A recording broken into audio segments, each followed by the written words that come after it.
आज हम लोग एक नई कविता की चर्चा करेंगे, संगतकार। यह कविता लिखा गया है मंगलेश डबराल के द्वारा। मंगलेश डबराल जी का जन्म 1948 में गढ़वाल में हुआ। गढ़वाल कहाँ है? उत्तरांचल में।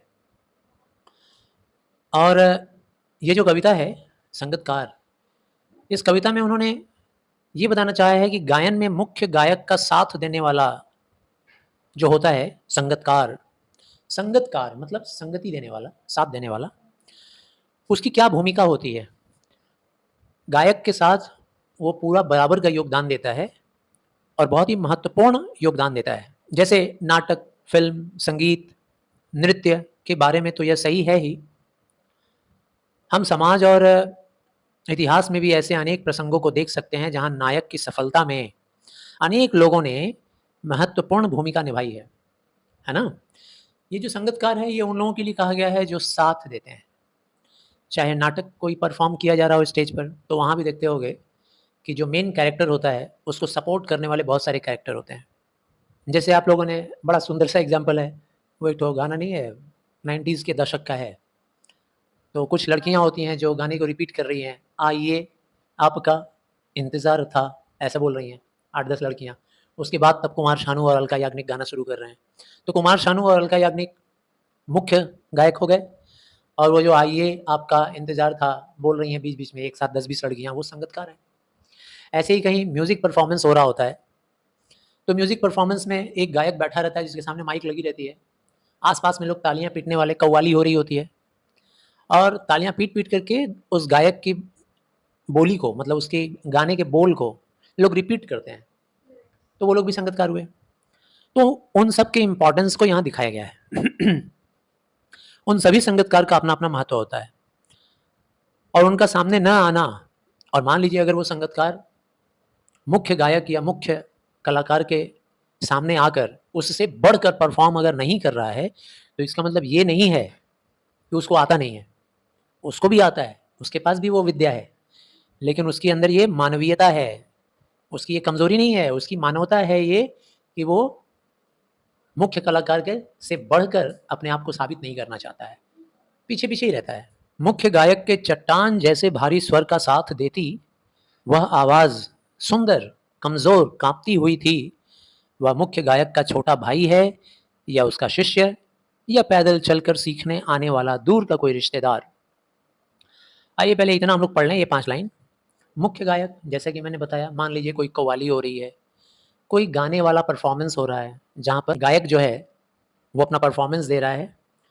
मान लीजिए किशोर कुमार जी हैं, मोहम्मद रफ़ी जी हैं, कुमार शानू जी हैं मान लीजिए, तो ये लोग अपने गाने का परफॉर्मेंस दे रहे हैं, ये लोग मुख्य गायक हैं। इनकी आवाज़ चट्टान जैसी है, बड़ी मजबूत आवाज़ है, दमदार आवाज़ है, आवाज़ में झनक है, संगीत है, ऐसा लग रहा है जैसे घुंघरू बज रहे हैं। आवाज़ में इतना सुर है, इतना लय है और इतना तान है, जैसे भारी स्वर का साथ दे रही है। तो इनकी आवाज़ को कहा गया है बहुत ही भारी और बहुत ही चट्टान जैसा मजबूत आवाज़।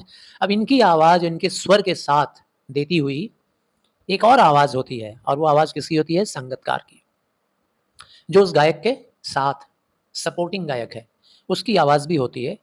वो आवाज़ भी सुंदर है लेकिन कमज़ोर है, काँपती हुई थी, कमज़ोर थी और काँपती हुई थी वो आवाज़। किसकी आवाज़? संगतकार की। ऐसा नहीं है कि उसकी आवाज़ में दम नहीं है, लेकिन वो अपने आप को मुख्य गायक से ऊपर नहीं उठने दे रहा है, इसीलिए उसकी आवाज़ थोड़ी काँप रही है और थोड़ी कमज़ोर है। वह मुख्य गायक का छोटा भाई है।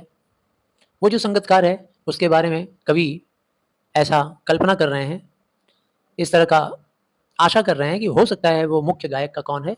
छोटा भाई है। छोटा है, पदवी में छोटा है, तो अपने आप को बड़े से ऊँचा तो नहीं दिखाएगा ना, तो कोशिश करेगा कि मेरी आवाज़ थोड़ी दबी रहे, कमज़ोर रहे। या उसका शिष्य हो सकता है। अब भाई शिष्य का क्या शिष्टाचार होगा? शिष्य का डिसिप्लिन क्या होना चाहिए? मान लो तुम इंग्लिश पढ़े, हिंदी पढ़े, यहाँ व्याकरण पढ़े, 5 साल बाद तुम टीचर बन गए हिंदी और इंग्लिश के, तो आप मेरे सामने आओगे, हो सकता है हमसे ज़्यादा जान गए हो, हमसे ज़्यादा किताबें पढ़ लिए हो, तो तुम्हारा शिष्टाचार क्या कहता है कि आकर मेरी आवाज़ को दबाओ और ये साबित करो कि अरे बुड्ढे, अब तेरा ज़माना गया, तेरा बहुत कम नॉलेज है, ऐसा तो नहीं करोगे। तुम्हारा शिष्टाचार क्या होगा? भले ही तुम बहुत जान गए हो, लेकिन तुम कोशिश करोगे कि तुम्हारी आवाज़ थोड़ी दबी रहे, मेरा ही आवाज़ ऊँचा रहे। कोशिश करोगे कि हमारा आवाज़ ऊँचा रहे, हमको सम्मान मिले, और तुम अपने आप को थोड़ा दबा लोगे, कमज़ोर कर लोगे। या फिर हो सकता है पैदल चलकर सीखने आने वाला दूर का कोई रिश्तेदार, और ये भी हो सकता है ये जो संगीतकार है ये पैदल चलकर दूर से आया है, मुख्य गायक का कोई रिश्तेदार है जो उनके पास चल कर आया है गीत सीखने के लिए, गाना सीखने के लिए, तो वो संगति दे रहा है, इनको सपोर्ट कर रहा है संगीतकार बनकर। तो ये सब कल्पनाएं कर रहे हैं, वो आशा कर रहे हैं किसके बारे में? संगीतकार के बारे में। तो 5 लाइन समझ में आया? मुख्य गायक की गरज में वह अपनी गूंज मिलाता आया है प्राचीन काल से। गायक जब अंतरे की जटिल तानों के जंगल में खो चुका होता है या अपने ही सरगम को लांघ कर चला जाता है भटकता हुआ एक अनहद में, तब संगीतकार ही स्थाई को संभाले रहता है।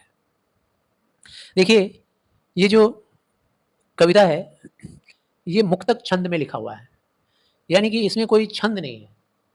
कविता में तुम देख रहे होगे कहानी जैसा लग रहा है, कोई लय नहीं है ना, कोई तुक नहीं मिल रहा है, पहले लाइन का दूसरे लाइन के साथ कोई तुक नहीं मिल रहा है, कोई मैचिंग नहीं हो रहा है। तो ऐसे को बोलते हैं हम लोग मुक्तक छंद, कहानी जैसा लिखा हुआ है। इंग्लिश में कहते हैं फ्री वर्ड्स में लिखा हुआ है। तो कवि कह रहे हैं मुख्य गायक की गरज में, जब मुख्य गायक गा रहा होता है तो बड़ी तेज से गरजता है, जोर से गरज के गा रहा होता है, अपने आवाज़ की जादू को बिखेरता है, लोगों के सामने हैरान कर देता है। गलों मतलब उसके गले की जो नसें हैं एकदम फूल कर सामने निकल आती हैं, खूब जोर से मुंह बाकर चिल्ला रहा होता है माइक सामने रखकर गरजता हुआ। तब यह संगीतकार क्या करता है? वह अपनी गूंज मिलाता आया है। उस मुख्य गायक के साथ ये संगीतकार अपनी गूंज मिला रहा होता है, कोशिश कर रहा होता है कि इनके तान के साथ हम भी मिले रहें। और संगीतकार ये काम आज से नहीं कर रहा है, प्राचीन काल से करते आ रहा है, बड़े लंबे समय से करते आ रहा है। कब से? कोई गिनती नहीं है, पता नहीं, सदियों सदियों से जितने भी संगीतकार रहते हैं वो मुख्य गायक के या मुख्य परफॉर्मर के साथ अपने लय को मिलाने की कोशिश कर रहे होते हैं। गायक जब अंतरे की जटिल तानों के जंगल में खो चुका होता है। अंतरे की जटिल तान का मतलब, देखिए जब कोई गाना होता है ना, तो गाने का जो पहला लाइन होता है उसको हम लोग बोलते हैं मुखड़ा, और मुखड़े के बाद जो एक पैराग्राफ गाया गया वो क्या होता है? अंतरा। फिर मुखड़ा गाया जाता है एक लाइन, फिर अंतरा गाया जाता है। समझ रहे हो? जैसे धीरे धीरे से मेरी जिंदगी में आना, धीरे धीरे से दिल को चुराना। अब ये मुखड़ा हो गया पूरा, ये दोनों लाइन ही हो गया मुखड़ा। अब इसके बाद फिर इसमें अंतरा आएगा, ठीक है ना, अंतरा 3-4 लाइन का होगा, फिर आएगा धीरे धीरे से मेरी जिंदगी में आना, फिर मुखड़ा आ गया, फिर अंतरा आएगा। तो अंतरा मतलब बीच वाला, अंदर का पैराग्राफ, उसको बोलते हैं अंतरा, और ऊपर की जो लाइनिंग होती है वो मुखड़ा।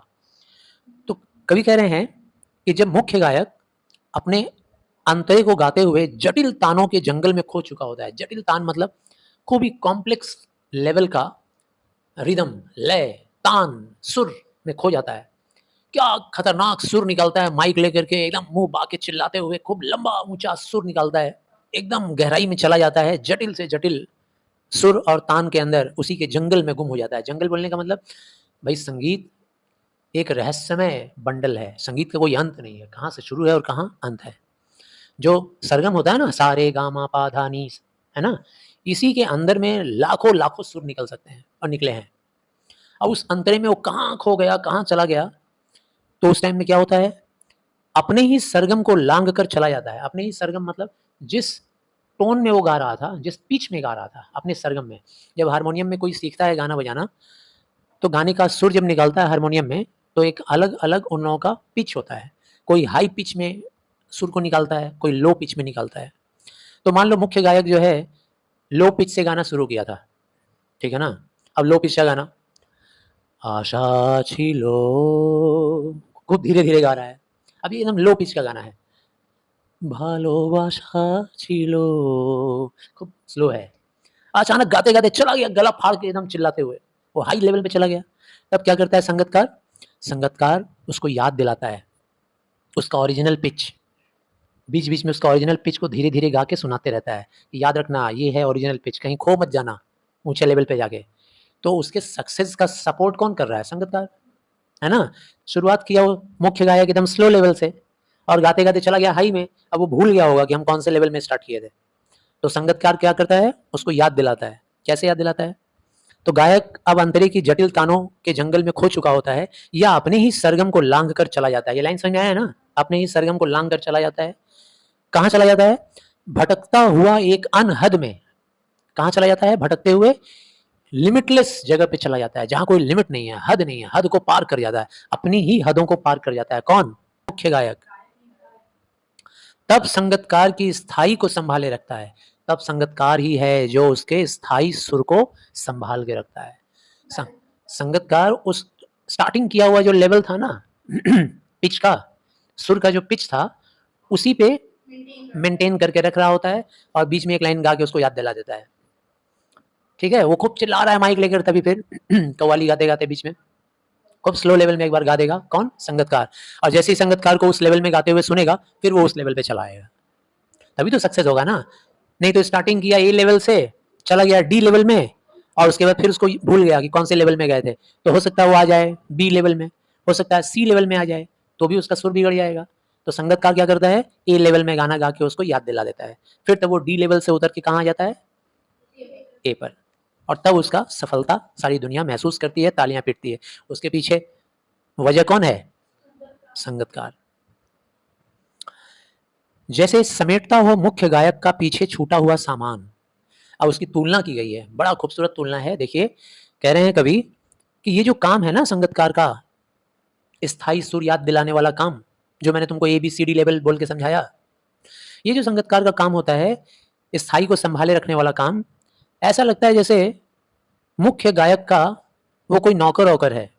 मुख्य गायक आगे बढ़ गया, अब उसके पीछे उसका छूटा हुआ सामान वामान समेट रहा हो। जैसे नहीं होते हैं, हाई पोस्ट पे कोई सिंगर है, आया माइक लिया, गाना वाना गाकर चला गया, अपना जैकेट वहीं छोड़ दिया, अपना कैप वहीं छोड़ दिया, अपना सामान वहीं छोड़ दिया, फिर पीछे का आदमी जो नौकर होगा वो उसको समेट वमेट के लेके जाएगा, है ना। सर आए थे, गा के चले गए, अब चलो उनका सामान लेके जाएं। उसी तरीके का काम करता है कौन? संगतकार। जैसे समेटता हो मुख्य गायक का पीछे छूटा हुआ सामान, जैसे उसे याद दिलाता हो उसका बचपन जब वह नौसिखिया था। अब एक दूसरा तुलना भी किया गया है। संगतकार ऐसे पेश आता है, उसको याद दिलाकर, सुर के बारे में याद दिलाकर ऐसे पेश आता है, ऐसा लग रहा होता है जैसे वो उसको याद दिला रहा है। संगतकार जो है याद दिला रहा है किसको? मुख्य गायक को। क्या याद दिला रहा है? जब कभी भी वो मुख्य गायक बचपन में नौसिखिया रहा होगा, नौसिखिया मतलब नया नया गाना सीखने वाला, अमैच्योर, अमैच्योर को बोलते हैं हम लोग नौसिखिया।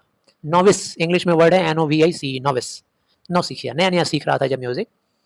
तो नया नया म्यूजिक सीखने वाला बार बार अपना लिमिट भूल जाता था, बार बार अपना सुर भूल जाता होगा, तो उसके टीचर उसको याद दिलाते होंगे ना, अरे नहीं बेटा, देखो तुम ए से स्टार्ट किए थे ना, तो तुम कहाँ चले गए? ई और एफ लेवल में, ए में आओ। गलती को एहसास दिलाते होंगे उसके टीचर, है ना, प्रैक्टिस कराते हुए। तो ये संगतकार भी ऐसे ही लगता है जैसे मुख्य गायक नौसिखिया है और वो उसको याद दिला रहा है उसके बचपन का वो सब मिस्टेक्स, जब उसे याद दिलाता हो, सॉरी, जैसे उसे याद दिलाता हो उसका बचपन जब वह नौसिखिया था। तार सप्तक में जब बैठने लगता है उसका गला। तार सप्तक, ध्यान देना, ये एक नया वर्ड है तुम्हारे लिए, तार सप्तक। तार सप्तक का मतलब होता है खूब तेज सुर निकालना, बहुत ऊंचे लय में गाना गाना, बहुत ऊंची आवाज में गाना गाना, उसको बोलते हैं तार सप्तक। हाई स्केल में गाने को बोलते हैं तार सप्तक। वो गाना सुने हो, मोहब्बत भी जरूरी थी बिछड़ना भी जरूरी था, उसमें क्या हाई स्केल पे गाना गाता है, पाकिस्तानी सिंगर है। तार सप्तक का मतलब होता है कि बहुत ही हाई स्केल में गाना गाना। तो जब हाई स्केल में सिंगर गाते हैं तो उनका गला फट जाता है या उनका गला बैठ जाता है, आवाज बंद हो जाती है। तार सप्तक में जब बैठने लगता है उसका गला, तार सप्तक समझ के क्या है? हाई स्केल में गीत गाना। तो जब मुख्य गायक तार सप्तक में गाना गाता है और उसका गला बैठने लगता है, जब प्रेरणा साथ छोड़ती हुई उत्साह अस्त होता हुआ जब गला बैठने लगेगा सिंगर का, तो सोचो सिंगर के पास क्या रह जाएगा? कुछ रहेगा? सिंगर का तो आवाज ही सब कुछ है। तो जब उसका गला बैठने लगेगा तो प्रेरणा उसकी साथ छोड़ने लगेगी, जो उसके अंदर का गीत गाने का प्रेरणा है, इंस्पिरेशन, वो साथ छोड़ने लगेगी। जो गाना गाने का इंथ्यूजियाज्म है, उत्साह, वो साथ छोड़ने लगेगी, अस्त होने लगेगा। अस्त होने लगेगा मतलब उत्साह का सूरज डूबने लगेगा, अब और नहीं गा पाएंगे भविष्य, इंटरेस्ट खत्म होने लगेगा, मूड स्पॉइल होने लगेगा, इंथ्यूजियाज्म नहीं रहेगा गाना गाने का, उत्साह, आवाज ही बैठ जा रही है। आवाज से राख जैसा कुछ गिरता हुआ तभी मुख्य गायक को ढाढ़स बंधाता कहीं से चला आता है संगतकार का स्वर। और जब ऐसा होने लगता है कि मुख्य गायक की आवाज से कुछ राख जैसा गिरने लगता है, आवाज़ से राख जैसा गिरने लगता है मतलब गला एकदम सूख जाता है, गला बैठ गया, अब जैसे लग रहा है कि गला जल गया और उसमें से राख बनकर उसकी ढेरी निकल रही है बाहर, मतलब तुलना है ये, गले बैठ जाने का या गला इनएक्टिव हो जाने का तुलना किया गया है जल जाने से, राख में परिवर्तित हो जाने से। तो जब ऐसा होने लगता है कि उसका गला जवाब देने लगता है, अब और नहीं गा पाता है, तब क्या करता है? तभी मुख्य गायक को ढाढ़स बंधाता हुआ, ढाढ़स बंधाना मतलब क्या होता है? हिम्मत देना। तभी मुख्य गायक को हिम्मत देते हुए, उसका साहस बनते हुए, उसको सपोर्ट करते हुए न जाने कहीं से चला आता है संगीतकार का आवाज़, संगीतकार का स्वर। कभी-कभी वह यूँ ही दे देता है उसका साथ, यह बताने के लिए कि वह अकेला नहीं है। कभी-कभी तो ये संगीतकार यूँ ही गाने लगता है, ठीक है ना? अब सिंगर गा रहा है कव्वाली बैठ के, ज़ोर-ज़ोर से चिल्लाकर, और तभी संगीतकार यूँ ही गा देता है एक लाइन। क्यों गा देता है भाई? ये दिखाने के लिए, तुम अकेले नहीं हो, मैं हूँ तुम्हारे साथ। तुम अकेले नहीं हो बॉस, मैं हूँ तुम्हारे साथ। ये दिखाने के लिए बस एक लाइन गा देता है, और यह कि फिर से गाया जा सकता है। अच्छा, वो जो बीच में 1-2 लाइन गा देता है ना, बिना बोले, बिना परमिशन लिए मुख्य गायक के, एक कारण तो ये है कि वो ये दिखाना चाहता है कि हम तुम्हारे साथ हैं, और दूसरा इसलिए गा देता है कि कोई बात नहीं, ये लाइन फिर से यहाँ गाया जा सकता था। इससे गाना खराब नहीं हो जाएगा, इससे गाना बिगड़ नहीं जाएगा, इसलिए भी गा देता है। एक ही लाइन को रिपीट कर देता है। गला जब खराब होता है तो उससे सपोर्ट में आकर गाना शुरू कर देता है। उसका 2 रीज़न बताया गया है। एक रीज़न बताया गया है कि हम तुम्हारे साथ हैं, और दूसरा रीज़न है कि ये लाइन को यहाँ पे रिपीट किया जा सकता था, इसलिए गा दिया। अब आखिरी 4 लाइन। गाया जा चुका राग, और उसकी आवाज़ में जो एक हिचक साफ सुनाई देती है, या अपने स्वर को ऊँचा न उठाने की जो कोशिश है, उसे विफलता नहीं, उसकी मनुष्यता समझा जाना चाहिए। अब यही मुख्य बात है समझाने के लिए यहाँ पर। गाया जा चुका राग को फिर से वो दोहरा देता है। कौन? संगीतकार। कारण क्या बताया गया था? इसलिए पहली बात तो ये दिखाना है कि तुम अकेले नहीं हो, और दूसरा कारण ये है, यहाँ पर ये राग दोबारा गाया जा सकता था। इससे गाने का मूड खराब नहीं हुआ, और उसकी आवाज़ में जो एक हिचक साफ सुनाई देती है। और हाँ, जब वो बिना परमिशन लिए मुख्य गायक का जब वो गाना रिपीट कर देता है, राग रिपीट कर देता है, तो उसकी आवाज़ में एक हिचक होती है, हेजिटेशन। हिचक का मतलब हेजिटेशन। उस हेजिटेशन को हम लोग साफ-साफ सुन पाते हैं। उसकी आवाज़ में थोड़ी-सी कंपन होती है। आगे-पीछे वाले चिंतन में होता है कि मतलब गाएँ या ना गाएँ, ऐसा हिचक महसूस किया जा सकता है, साफ-साफ सुनाई देगा, किसी को भी सुनाई देता है। यों अपने स्वर को ऊँचा न उठाने की जो कोशिश है, उसे विफलता नहीं, उसकी मनुष्यता समझा जाना चाहिए। और हाँ, इन पंक्तियों में कवि ये कहना चाहते हैं कि जो संगीतकार होता है, जिस गायक के साथ गा रहा होता है या फिर जिस परफॉर्मर के साथ परफॉर्म कर रहा होता है, उस वक़्त गाते वक़्त वो उस गायक को ज़्यादा अहमियत देता है। खुद को अपनी तमाम योग्यता होने के बावजूद भी नीचा दिखाने की कोशिश करता है, और अपने साथी मुख्य गायक को ऊँचा उठाने की कोशिश करता है। अपने स्वर को ऊँचा न उठाने की जो कोशिश है, मतलब योग्यताएँ उसमें भी हैं, उसमें भी सारे सुर हैं, सारे आलाप हैं, उसे भी सरगम का ज्ञान है। अगर वो चाहे तो गायक की तरह से ऊँचे स्वर में गाना गा सकता है, ऊँचा राग अलाप सकता है, लेकिन फिर भी वो अपने गायक को ऊँचा उठाता है और खुद को नीचे रखता है, खुद को ऊपर नहीं उठने देता है। ये जो उसका कोशिश है ना, उसे उसकी विफलता नहीं माननी चाहिए। विफलता मतलब सफलता का विपरीत है। ये मत मान लीजिएगा कि वो विफल व्यक्ति है, सफल नहीं है, ऐसा मत सोचिएगा। इस बात से तो उसकी मनुष्यता समझा जाना चाहिए। अगर ऐसा कोई करता है, तो वो ही सच्चे मायने में मनुष्य होता है। यह उसकी मानवता है, उसकी सहृदयता है। उसका हृदय कितना बड़ा है सोचिए, कि लाख ज्ञान होने के बावजूद और उतनी ही योग्यता होने के बावजूद वो अपने स्थान को पहचानता है। तो यह एक मानवतावादी स्वरूप है संगीतकार का, जो कि हमें इस कविता में स्पष्ट रूप से नज़र आ रहा है। तो संगीतकार एक बहुत ही अहम भूमिका निभाता है अपने साथ के गायक या अपने साथ के परफॉर्मर को ऊंचा बनाने में।